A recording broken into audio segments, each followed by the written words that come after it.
Magandang umaga, Pilipinas. Narito ang latest sa lagay po ng ating panahon.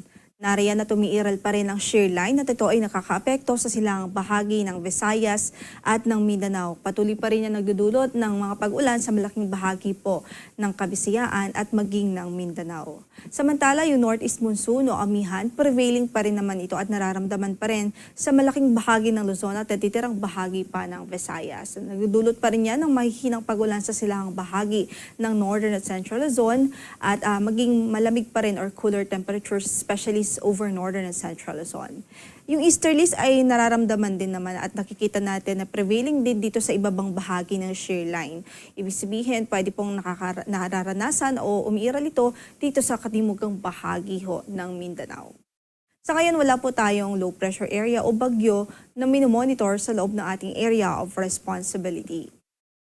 Sa lukuyan nga po ay maulap ang papawrin na may mga mahihinang pag-ulan pa rin ang inaasahan sa Cagayan Valley, maging dito po sa mga lalawigan ng Apayao, Kalinga Mountain Province at Ifugao, sa Aurora at Quezon na yan ay dulot ng northeast monsoon. Sa Metro Manila at natitirang bahagi pa ng Luzon, asahan natin ng bahagyang maulap hanggang sa maulap na papawrin. May mga posibilidad lamang ho ng mga pulupulong mahihinang pagbuhos ng ulan any time of the day. Yan ay dahil pa rin sa amihan. Samantala, para sa pagtayo ng ating temperatura sa Metro Manila, from 22 to 30 degrees Celsius ang inaasahang magiging agwat ng temperatura for today. 21 to 28 naman sa Tagaytay City, 14 to 24 sa Baguio City, 22 to 33 degrees Celsius sa Lawag, sa Tuguegarao ay 22 to 29 degrees Celsius at 25 to 30 degrees Celsius sa Legazpi City. Samantala, ang Eastern at Central Visayas at maging dito po sa Caraga Region, Davao Region, Northern Mindanao, maging sa ilang bahagi ng Sorsogon, partikular po dito sa Cotabato, South Cotabato at Sarangani, maging sa Sulu Province. Asahan natin ang maulap pa rin na papawrin at mataas pa rin yung tsansa ng mga pag-ulan dahil pa rin sa epekto ng shear line. So, ibig sabihin, apektado pa rin ang malaking bahagi ng Mindanao at ang malaking bahagi ng Kabisayaan nitong shear line. Ito po yung boundary ng kung saan nagtatagpo ang northeasterly at easterly na hangin. At usually, nag-generate po talaga siya ng mga pag-ulan, ng mga series of thunderstorms na pwede pong magdulot ho ng mga pagbaha at pagguho ng lupa.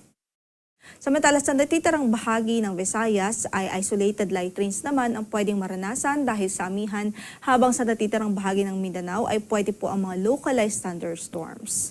Para sa pagtayo ng ating temperatura sa Zamboanga City, 25 to 33 degrees Celsius, 24 to 30 sa Iloilo, 24 to 31 sa Puerto Princesa City, 24 to 30 sa Tacloban, 24 to 29 degrees Celsius sa Cagayan de Oro at 25 to 30 degrees Celsius po sa Davao City. Habang sa Kalayaan ay naasahan natin ang 27 to 30 degrees Celsius na agwat ng temperatura.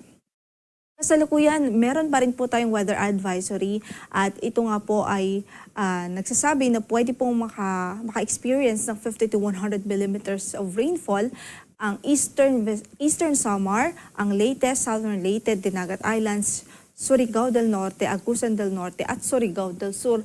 Yan ay sa at patuloy na epekto pa rin ng shear line. So sa mga kababayan natin dyan, ang possible na effect pa rin po nito is yung mga pagbaha po or mga localized flooding, kahit pinag-iingat pa rin po natin sila. Lalong-lalo na po sa ilang araw na po, sa mga lugar na kung saan ay ilang araw na po silang nakakaranas ng mga pag-ulan. By tomorrow ay pwede pa rin mag-continuous yung pag-ulan sa ilang bahagi ng Eastern Visayas at sa Northeastern Mindanao. So pwede pa rin yung 50 to 100 millimeters of rainfall dito sa Eastern Samar, sa Leyte, Southern Leyte, Dinagat Islands, Surigao del Norte at maging sa Agusan del Sur. So ingat po, extra precaution ang ating advice sa ating mga kababayan doon, maging alerto sa mga banta po ng pagbaha. Ngayon ay wala naman tayong gale warning na nakataas sa Maya sa ganap na 6:02 ng gabi. Ito po si Lori de la Cruz Galicia. Magandang araw po.